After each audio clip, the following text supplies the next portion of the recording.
The verdict is in the trial of Kyle Rittenhouse. We will give our reaction next on Trapod. It's time to wake up.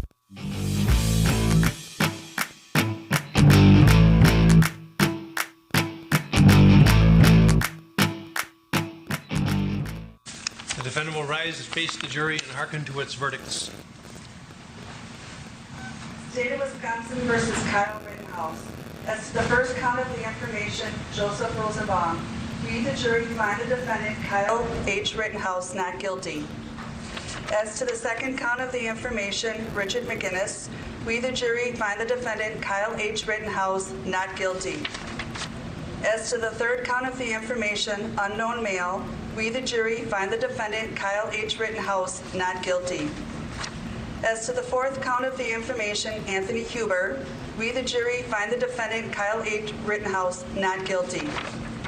As to the fifth count of the information, Gage Grosskreutz, we, the jury, find the defendant, Kyle H. Rittenhouse, not guilty. Members of the jury. All right, this should come as no surprise to anybody that he got off on all charges. For anybody that watched this trial, there was nothing that the prosecution put forth that said anything other than self-defense. Their own witnesses constantly went against their, what they were trying to prove. Most notably, Gage Grosskreutz.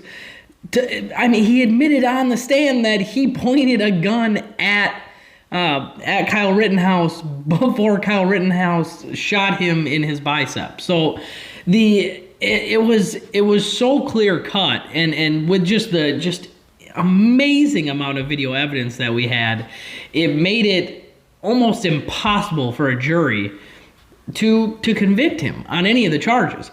Now, there was concern that they would still convict the kid, and mainly the concern was that, the mob. So right now we're in such a politically charged atmosphere. Joe Biden literally called the kid a white supremacist without knowing any of the facts of the case. And so that right there shows how incredibly divided we are with every situation that happens. Now, you add in Black Lives Matter, who for some reason had skin in this game, even though no black people were involved in the, at least the death or even being shot at in this scenario. There was Joseph Rosenbaum, a convicted child rapist, who was shot and killed. Anthony Huber, a convicted domestic abuser, who was shot and killed. And Gage Grosskreutz, who had, his gun illegally obtained, or he shouldn't have had it on him. His license was expired. And he also was a felon. So he shouldn't even have had that gun either. And he was the one who got shot in his bicep.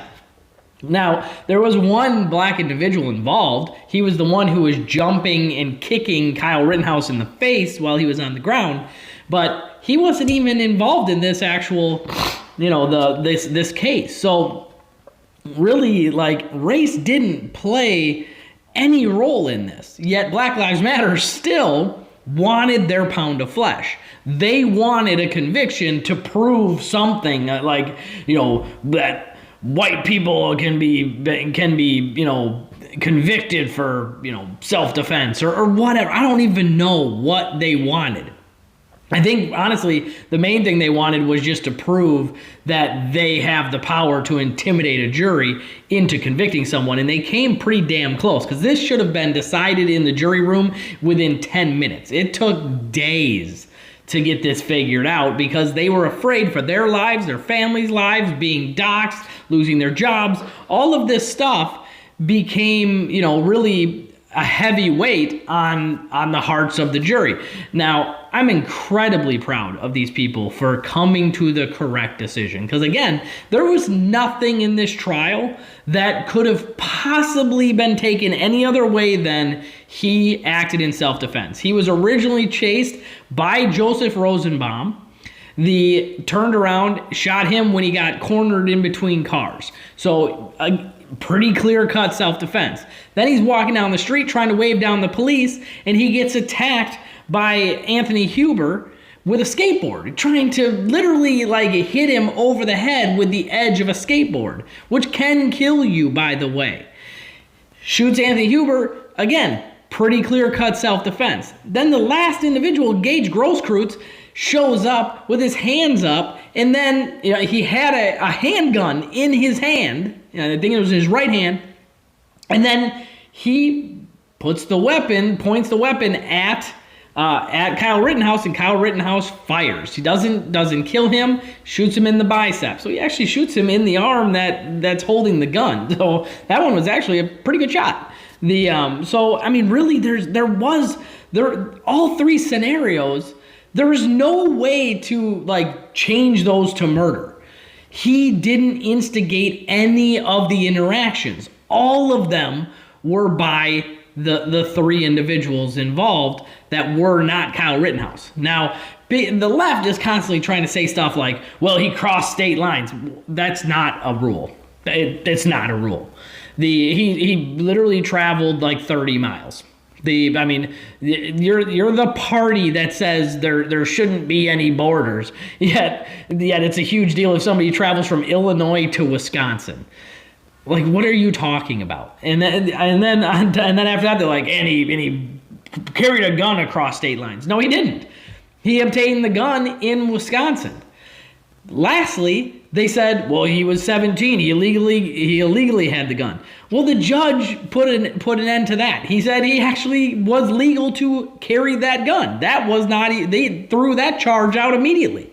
So again, all this weird, we're gonna make this up and that up, and he shouldn't have been there. Neither should have the three individuals who ended up being the victims in this. None of them should have been there. You're trying to argue, well, this guy shouldn't have been there to protect property. Well, the other three assholes shouldn't have been there to destroy property. Have you ever thought of that? It's absolutely insane to me. This is where we are right now, is we have three people who are absolute garbage, especially Joseph Rosenbaum, the child rapist piece of shit, and yet we're trying to make excuses for these just wastes of human space. And try to turn this, at the time, 17-year-old, now 18-year-old kid's life upside down, put him in jail for the rest of his life because you want your pound of flesh. You want to prove, we can take down the white man. Folks, at some point, you gotta stop looking at everything by skin color and start actually looking at things through legal precedent. Was it self-defense? Yes, it was, 100%. If you think any other way, then you are living in a fantasy land. You didn't watch the trial. You basically, just like Joe Biden's stupid ass, decided that you saw some things on TV, you saw a white kid with an AR, and you assumed that he is guilty and he's a white supremacist, and that's all you did. You got hung up on that and refused to see the facts. This was a great day for America. America needed to once again believe in our judicial system.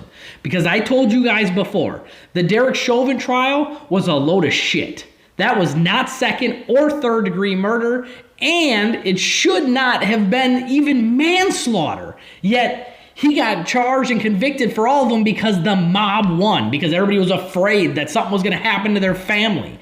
The reality is these situations have to be handled within our legal parameters and not by intimidation from the woke mob. I wish everybody the best in Kenosha. I don't want violence. I don't want you guys to do it. And I honestly think it's a mistake if you do, because I think the government honestly wants you to do it so that they can call in the military. Hopefully everybody is safe. Congratulations to Kyle Rittenhouse. Thank you for tuning into Trapod. It's time to wake up.